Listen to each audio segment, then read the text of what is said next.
Hola amigos, bienvenidos a Taller de Corte y Corrección, programa central.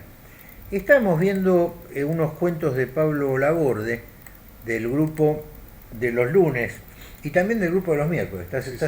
Bueno, Pablo hace dos talleres, a un precio especial, pero hace dos talleres. Y bueno, yo le decía, mira, es muy posible que vos tengas un temperamento más de novelista. ¿eh? Eso puede llegar a asustar. La novela tiene una, digamos, una expresión bien, eh, digamos, centrífuga, en tanto que el cuento es más, implota el cuento va para adentro, es más, digamos, eh, centrípeta el movimiento que tiene el relato. Eh, Como muchos autores, Pablo lanza indicios, elementos que al final no se terminan de completar. Y yo le digo, mira, a lo mejor no tienen por qué completarse. Por ejemplo, algunos elementos te pueden llegar a servir para hacer que la cosa vaya hacia adelante. Y estaríamos ya en presencia de una novela. ¿Por qué no? Es un lugar común, ya el hecho de que Sabato no escribió cuentos y Borges no escribió novelas. Son dos autores realmente excelentes. A mi juicio, Borges es superior a don Ernesto, pero los dos en lo suyo son realmente excelentes escritores.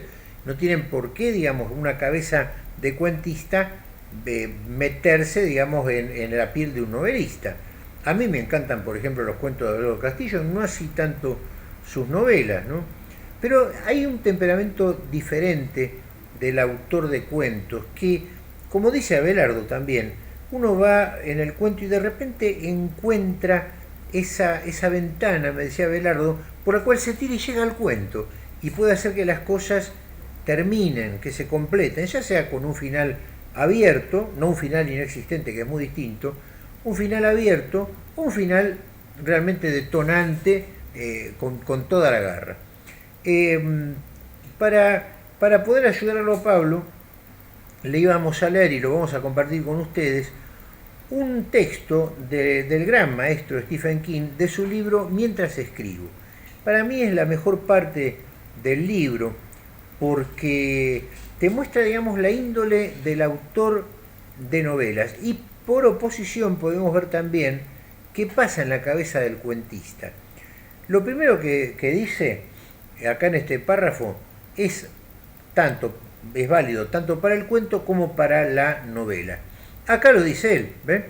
A mi modo de ver, todos los relatos y novelas constan de tres partes. La narración, que hace que se mueva la historia de A a B y por último hasta Z.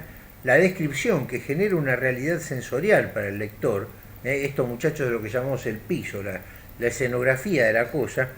Y el diálogo, que da vida a los personajes a través de sus voces. Entonces tenemos por un lado la narración, que hace que se mueva la historia de A a B y por último hasta Z. Hay un final.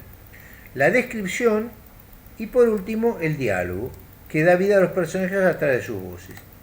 Hay cuentos que no tienen diálogo y sin embargo tienen mucha vida, pero es un elemento distintivo del buen narrador la ubicación de diálogos chispeantes, diálogos inteligentes e incluso diálogos que no parezcan escritos para el cuento o para la novela. Ahí está el gran desafío también. Y ahí Stephen King dice, te preguntarás dónde queda la trama. Por trama, él entiende, a lo mejor es una cuestión de traducción, pero entiende, digamos, una especie de escaleta en donde uno va poniendo todas las cosas una detrás de la otra que constituyen el argumento, la trama de su novela. Te preguntarás dónde queda la trama. La respuesta, al menos la mía, es que en ninguna parte. No pretendo convencerte de que nunca haya preparado una sinopsis previa, porque sería como sostener que nunca he dicho mentiras, pero hago ambas cosas lo menos posible. Desconfío de los argumentos, ojo, no está hablando de desconfío de los buenos argumentos, él dice desconfío de la preparación previa del argumento, que es muy distinto. Yo si hubiera sido el traductor de esto, honestamente le hubiera hecho esa salvedad. Como un hombre que pudo, un genio, que pudo pergeñar en su cabeza el argumento del Resplandor, por ejemplo, por poner una de las tantas maravillosas novelas de la primera época de este genial escritor, ¿cómo va a desconfiar de los argumentos? No, no. Desconfío de trazar previamente el argumento. ¿Por qué? Y por dos razones. La primera, esto es esencial, nuestras vidas apenas tienen argumento. No tenemos un guión, no sabemos lo que va a pasar de acá a 30 segundos. ¿Ven, por ejemplo? ¿Qué sé yo? ¿Cuánta gente contenta que estaría? Bien. Dice, aunque se sumen todas las precauciones sensatas y los escrupulosos planes a futuro, no tenemos argumento en nuestra vida. La segunda razón por la cual desconfía del trazado previo de un argumento Stephen King es porque considera incompatibles el argumento y la espontaneidad de la creación auténtica. Ustedes me habrán visto decir en un programa llamado Puchero del Oro que espontáneo es un pedo, espontáneo es un eructo. Que poníamos un ejemplo que decía Liliana Hecker. Imagínense Poe, lo primero que imaginó para su poema El Cuervo, el animal parlante por excelencia era un loro. Así imagínense, decía Liliana, que el poema de Poe se titulase El loro. ¡Qué barbaridad! Bueno, eso fue espontáneo y Poe lo rechazó por espontáneo. Acá la palabra espontaneidad tiene otro sentido que la de Stephen King. Acá va y dice procuraré ser claro. Me interesa sobremanera que entiendas que mi principal convicción acerca de la narrativa es que se hace prácticamente sola. ¿Qué? ¿Prácticamente sola? Sí, señores, es verdad. Yo esto lo conté una vez. Rubén Tiziani, cuando yo era muy chiquito, me dijo, vos empezás a escribir, después, así, sale todo. Y yo lo experimenté cuando empecé a escribir novelas. La tarea del escritor es proporcionarle una tierra de cultivo, sigue diciendo Stephen King, y transcribirla, claro. Si eres capaz de compartir mi punto de vista o de intentarlo, podremos colaborar a gusto. En caso contrario, si te parezco un loco, tampoco pasa nada, no serás el primero. Dicho de paso, todos los escritores estamos del tomate, así que no se haga ningún problema.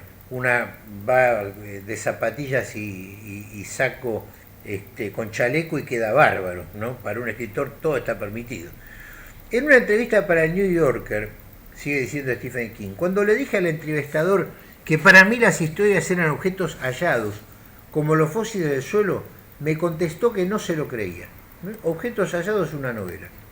Yo repuse que bueno, que me conformaba con que se creyese que lo creía yo.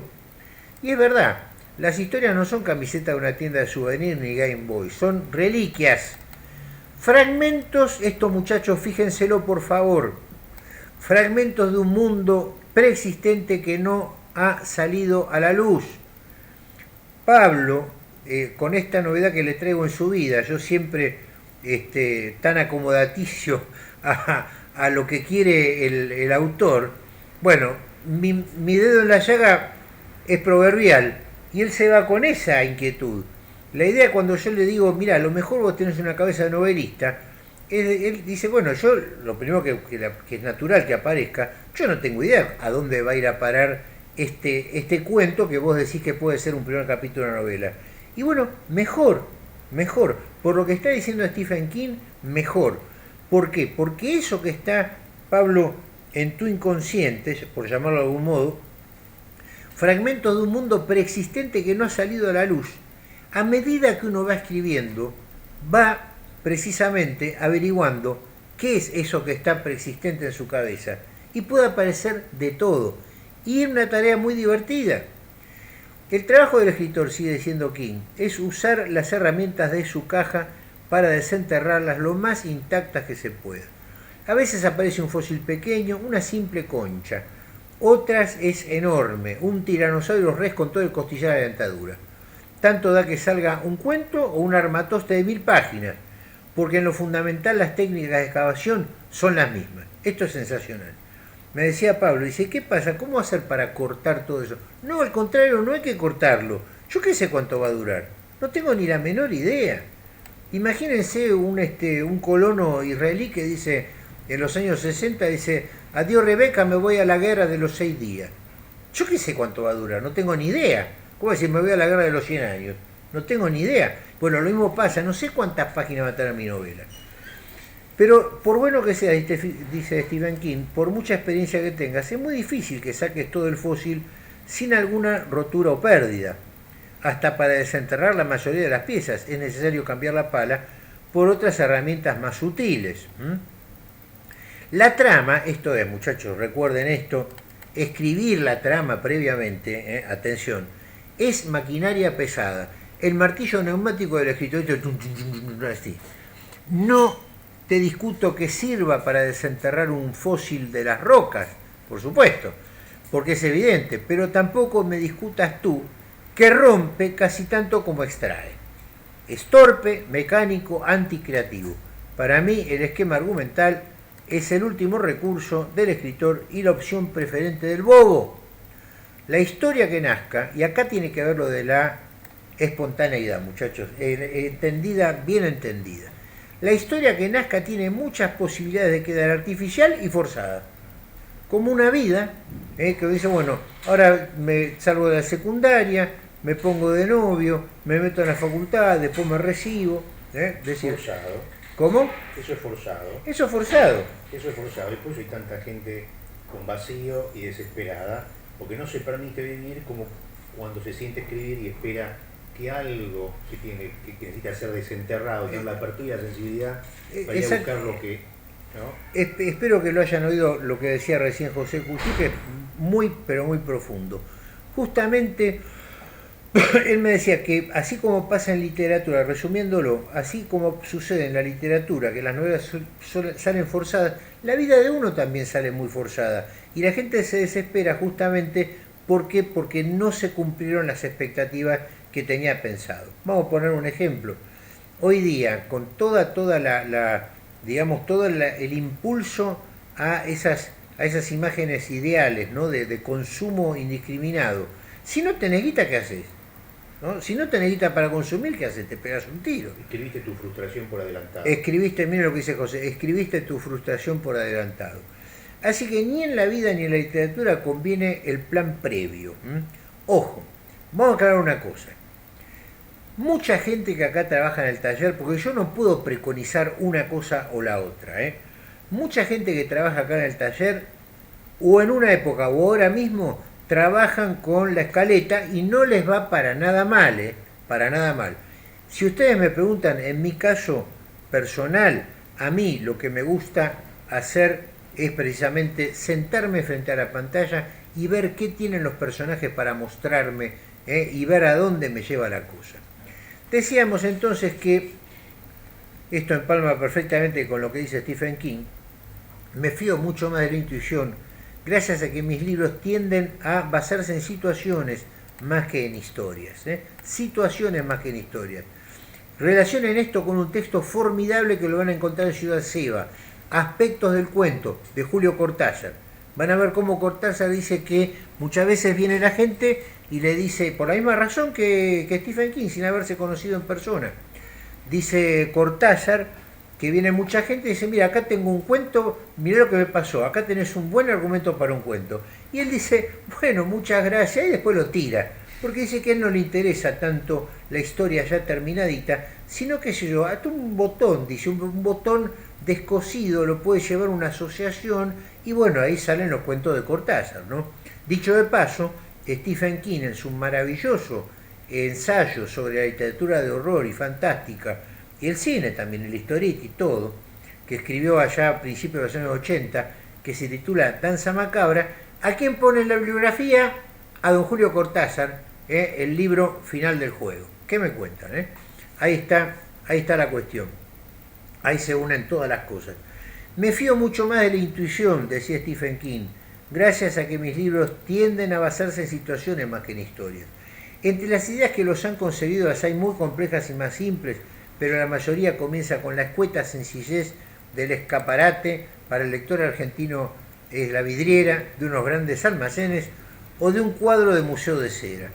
Deseo poner un grupo de personajes, o a dos, o puede que hasta uno, en alguna clase de aprieto y ver cómo intentan salir.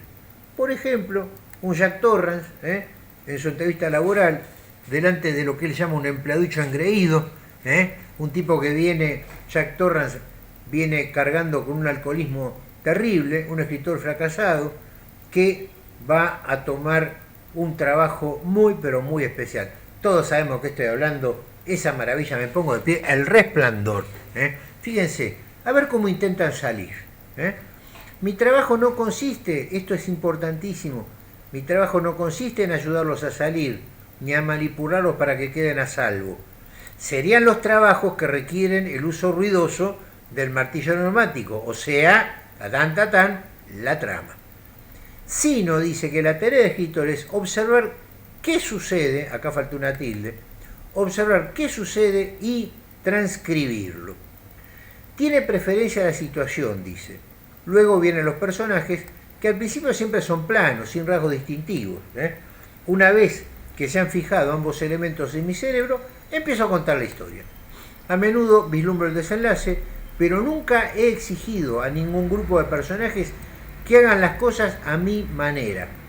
Esto nos sucedió con Diana Vizcayar en la escritura de nuestra novela. No puedo dar el título porque está concursando la novela. Pero con Diana estábamos preparando al lector para que la protagonista, por decirlo en palabras que me entiendan todos, va a encajar flor de cachetazo. Bueno, ¿saben lo que pasó? El lector estaba preparado para eso, para recibir eso. Y de repente vimos que en realidad la que pega el cachetazo es ella. Si nosotros, y creo honestamente, no es porque lo hayamos escrito nosotros, pero me parece que es un giro argumental no descabellado y que el lector lo ve como lógico, porque ahí se explican un montón de cosas. A nosotros se nos explicó eso. Si nosotros hubiésemos seguido empecinados en que esta mujer fuese la que, digamos, recibía el cachetazo y no la que lo pegaba, como realmente ella quiso, hubiera pasado acá lo que dice Stephen King. No voy a hacer que se hagan las cosas a mi manera. Al contrario, dice, quiero que vayan a la suya. O sea, que el personaje tenga cuerda libre para seguir adelante. De ahí el tremendo sentido que tiene el hecho de sentarse ante la máquina sin saber qué cazzo va a pasar hoy y mucho menos mañana. Y ojo, ustedes saben, más de uno puede decir, este tipo es muy estructurado. Sí, lógicamente, porque si no, no hubiera podido tener la carrera que tengo. Indudablemente, si no me regimento, si no me reglamento, acuérdense que los escritores no tenemos amo, no tenemos jefe, somos jefes de nosotros mismos. Por supuesto que soy lo que se dice estructurado, en todo caso en el buen sentido. Bueno, no lo verán como una pose de hipismo, lejos de mí, miren el pelito corto que tengo, lejos de mí hacerme el hippie. Lo que quiero decir es que el trabajo de novelista es así, y a eso es lo que llama Stephen King con todo derecho la espontaneidad bien entendida, no la espontaneidad del tipo que agarra y hace, bueno, esto me salió así y ahora lo dejo así. Cuando nosotros con Diana encontramos ese giro increíble que ni lo sospechábamos nosotros en la trama, tuvimos que ir para atrás a arreglar cosas, por supuesto, no vamos a dejarlo así. Hubo que agregar indicios, modificar elementos, ponerle un poco más de carbonilla en ciertos lugares para que eso sea verosímil. ¿Ven? Dice entonces King que a menudo vislumbro el desenlace, pero nunca he exigido a ningún grupo de personajes que hagan las cosas a mi manera. Al contrario, quiero que vayan a la suya. En algunos casos el desenlace es el que tenía previsto, pero en la mayoría surge como algo inesperado. Esto es una maravilla. Gran ventaja para el novelista de suspense. Y yo, ¿sabe qué? Le tacharía esto. Gran ventaja para el novelista a secas. Resulta que además de ser el creador de la novela, actuó como su primer lector. Miren qué maravilla. Y si yo mismo, que lo veo por dentro, y vos, Diana, que estás mirando este programa, recordarás que fue lo que nos pasó, no consigo prever con un mínimo acierto en qué dará el enredo, puedo estar casi seguro de que el lector empezará a girar las páginas como un poseso. ¿Para qué hablar bien de Victoria entre las sombras? Hay miles de personas que ya están hablando maravilla de Victoria entre las sombras. Esto se dio también en Victoria entre las sombras. Yo no tenía la menor idea del final. Así que, muchachos, no es que esto les sirva de consuelo, para los que no saben cómo terminar su novela. No saben cómo... Miren, Stephen King termina esto, lo vamos a hacer terminar acá diciendo, además, ¿qué sentido tiene preocuparse por el final? ¿De qué sirve estar tan obsesionado con controlarlo todo? Algo, tarde o temprano, Siempre pasa, siempre pasa. Y acá vamos a la metáfora de Borges, que concebía, esto para cerrar y ya nos estamos despidiendo, para cerrar un poco, Borges concebía a la historia, en este caso en el relato, como una especie de puente que tiene dos orillas, como todo puente. Nosotros estamos en la orilla de acá de este lado y vamos a cruzar. No vemos lo que hay en el otro lado. No vemos que hay. ¿Saben por qué? Porque está lleno de niebla el puente. Pero pónganse en esa situación. Están en un puente empezando a caminar. Van despacito al principio les va a costar disipar la bruma, pero están disipando la bruma, se están acercando cada vez más a la otra orilla, que anda a saber dónde está. 100.000 páginas, en 10, en una, ¿por qué no? Vamos yendo hacia la otra orilla despacito, despacito, preparándole este caldo de cultivo a los personajes. Y en un momento dado, la niebla ya no, digamos, desapareció, está desapareciendo. Y uno, dice Borges, puede vislumbrar perfectamente cuál era ese final. La niebla se disipó porque uno llegó al final. ¿Cómo? Avanzando. ¿Y cómo se avanza, muchachos? Miren, yo les voy a decir cómo se avanza en esto de literatura. Me voy para atrás y voy a traer estas dos carajadas. Los pulgares arriba para Marcelo y Marco. Hasta pronto, amigos. Gracias por todo. Y sigamos charlando de este tema que para mí es fascinante. ¿Alguno de ustedes dos quiere decir algo? No. ¿Está recontra claro? Todo ¿Les gustó? Sí, Nos encantó. Les encantó. Bien ahí. Bueno, lo hacemos con todos, amigos. Hasta pronto. Está clarito, ¿eh?